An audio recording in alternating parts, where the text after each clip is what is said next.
Hi friends, ನಿಮ್ಮೆಲ್ಲರಿಗೂ ಕೂಡ ನಿಮ್ಮದೇ ಆಗಿರ್ತಕ್ಕಂಥ ಯೂಟ್ಯೂಬ್ ಚಾನಲ್ ಸ್ಟಡಿ ವಿತ್ ಪರಶುರಾಮ್ಗೆ ಸ್ವಾಗತ ಅಂತ ಹೇಳ್ತಾ 9ನೇ ತರಗತಿ ದ್ವಿತೀಯ ಭಾಷೆ ಇಂಗ್ಲಿಷ್ ಭಾಗ 1ರ ಪಠ್ಯಪುಸ್ತಕದ 2ನೆಯ ಗದ್ಯಪಾಠ ದ 3 ಕ್ವಶನ್ಸ್. ಸೊ ಇದರ ಚೆಕ್ ಯುವರ್ ಕಾಂಪ್ರಿಹೆನ್ಷನಲ್ಲಿರ್ತಕ್ಕಂಥ ಪ್ರಶ್ನೆಗಳಿಗೆ ಉತ್ತರಗಳನ್ನು ನೋಡೋಣ. ವಿಡಿಯೋನ ಲೈಕ್, ಶೇರ್ ಮತ್ತು ಸಬ್ಸ್ಕ್ರೈಬ್ ಮಾಡೋದನ್ನು ಮಾತ್ರ ಮರೆಯದಿರಿ ಅಂತ ಹೇಳ್ತಾ 9ನೇ ತರಗತಿಯ ಎಲ್ಲ ವಿಷಯಗಳಲ್ಲಿ ಕನ್ನಡ ಆಗಿರ್ಬೋದು, English, Hindi, S science, so ಈ ಥರದ್ದು ಪಾಠದ ಪ್ರಶ್ನೋತ್ತರಗಳು ಬರ್ತಾ ಇದ್ದಾವೆ. ಆಮೇಲೆ ಮ್ಯಾಥ್ಸ್ ಸೇರಿ LBA ಪ್ರಶ್ನೆ ಪತ್ರಿಕೆಗಳನ್ನು ಕೊಡ್ತಾ ಇದ್ದೀವಿ. ನಿಮ್ಮ ಎಲ್ಲ FA SC ಎಕ್ಸಾಮ್ನ ಪ್ರಶ್ನೆ ಪತ್ರಿಕೆಗಳು ಸಹಿತ ಕೊಡ್ತಾ ಇದ್ದೀವಿ. ಸೊ ದಯಮಾಡಿ ಅವುಗಳನ್ನು ಸಹಿತ ವಾಚ್ ಮಾಡಿ ಅಂತ ಹೇಳ್ತಾ ವಿಡಿಯೋನ ಲೈಕ್, ಶೇರ್ ಮತ್ತು ಸಬ್ಸ್ಕ್ರೈಬ್ ಮಾಡೋದನ್ನು ಮಾತ್ರ ಮರೆಯದಿರಿ. ಸೊ ನೋಡೋಣ ದ 3 ಕ್ವಶನ್ಸಲ್ಲಿರ್ತಕ್ಕಂಥ ಚೆಕ್ ಯುವರ್ ಕಾಂಪ್ರಿಹೆನ್ಷನ್ದಲ್ಲಿರ್ತಕ್ಕಂಥ ಪ್ರಶ್ನೆಗಳಿಗೆ ಉತ್ತರಗಳು.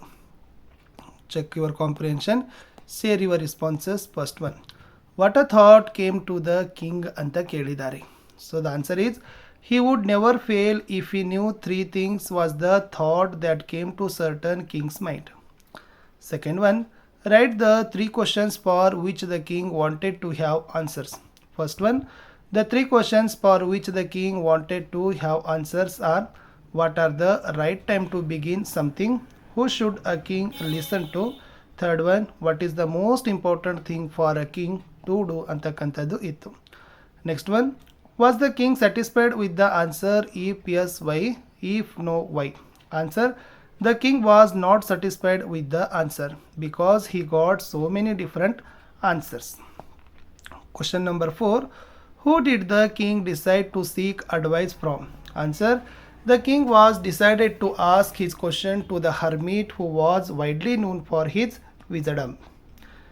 ನೆಕ್ಸ್ಟ್ ಮತ್ತೆ ಇರ್ತಕ್ಕಂಥದ್ದು ಮುಂದಿನ ಪುಟಗಳಲ್ಲಿ ಚೆಕ್ ಯುವರ್ ಕಾಂಪ್ರಿಹೆನ್ಷನ್ ಅಂತ ಇದೆ. ನಿಮ್ಮ ಪಾಠದಲ್ಲಿ share your responses. First one, how did the king treat the wounded person ಅಂತ ಇದೆ. ಇದು ಮೋಸ್ಟ್ ಇಂಪಾರ್ಟೆಂಟ್ ಆಗಿರ್ತಕ್ಕಂಥ ಪ್ರಶ್ನೆ ಇತ್ತು.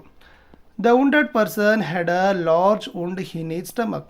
The king washed it and covered it with his handkerchief till the blood stopped flowing.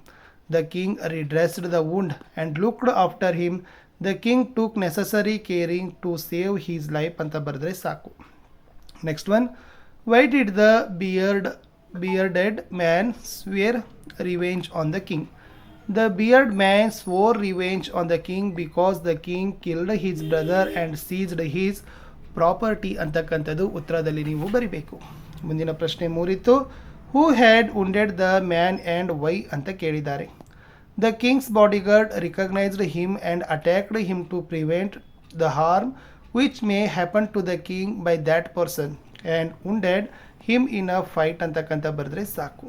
Fourth one, why did the man say that he would serve the king as his most faithful servant? Answer, the man was very much changed because the king had saved his life. To show his gratitude, he said that he would serve the king as his most faithful servant ಅಂತ ಬರೆದ್ರೆ ಸಾಕು. ಮತ್ತೆ ಇದ್ದಾವೆ check your comprehension, share your responses. Yes, first one, what did the king promise the man ಅಂತ ಕೇಳಿದ್ದಾರೆ. Answer, the king forgive him and promised that he would give back his property. Second one, the hermit said that the king had been answered. If you agree, what was the answer to the first question ಅಂತ ಕೇಳಿದ್ದಾರೆ.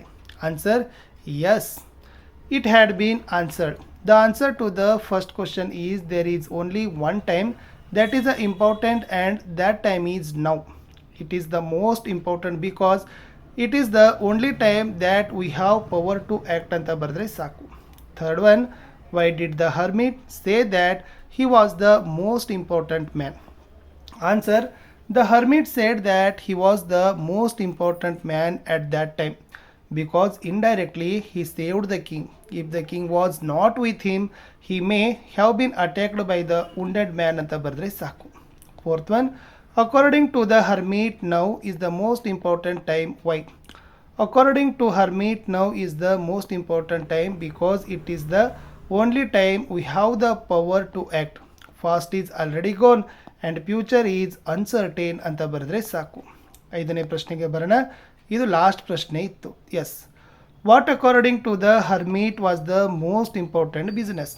Answer, according to hermit the most important business is to do good, to others because we are sent to this world for that purpose only ಅಂತ ಬರೆದ್ರೆ ಸಾಕು. ಇಷ್ಟು check your comprehension, share your ರೆಸ್ಪಾನ್ಸಸ್ದಲ್ಲಿರ್ತಕ್ಕಂಥ ಪ್ರಶ್ನೆಗಳಿಗೆ ಉತ್ತರ ಇತ್ತು. ಸೊ ನಾನು ಸಿಗ್ತೀನಿ ಹೊಸ ವಿಡಿಯೋದೊಂದಿಗೆ. ಇಲ್ಲಿಯವರೆಗೆ ವಿಡಿಯೋ ವಾಚ್ ಮಾಡಿದ್ದಕ್ಕೆ ಧನ್ಯವಾದಗಳು. Have a nice day. Bye.